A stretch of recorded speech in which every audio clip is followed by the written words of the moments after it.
आपल्याला इंग्रजी जवळची आणि भारतीय भाषा दूरची ही का वाटते याचाही विचार कुठेतरी केला पाहिजे।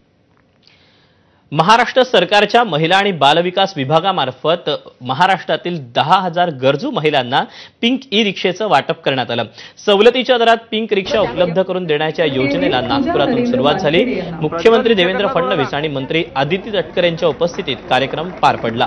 राज्यातल्या 8 जिल्ह्यांमध्ये 10,000 ई रिक्षांचं वाटप केलं जाणार आहे। 50 महिलांना पिंक रिक्षाचं वाटप करण्यात आलं। महिला सुरक्षा आणि महिलांना रोजगार उपलब्ध करून देण्याच्या उद्देशानं या योजनेची सुरुवात करण्यात आली।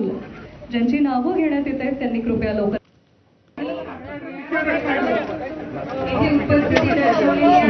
योजना आपण सुरू केली, तशीच ही पिंक ई रिक्षाची योजना देखील आपण सुरू केली।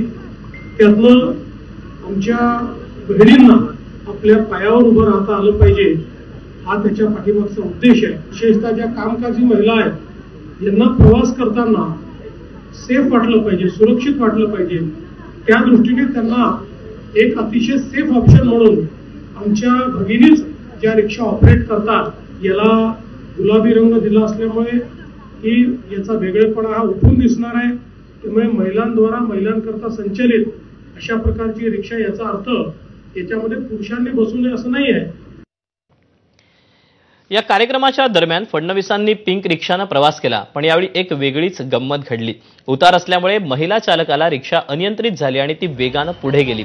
तेव्हा मुख्यमंत्र्यांच्या सुरक्षेत असलेल्या पोलिसांची चांगलीच भंबेरी उडाली। त्यांना रिक्षाच्या मागे वेगाने धावावं लागलं।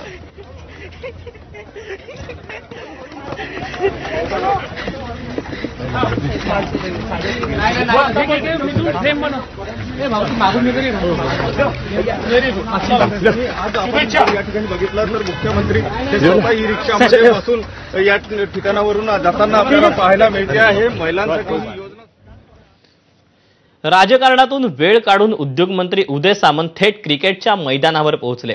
रत्नागिरीच्या पोलीस ग्राउंडवर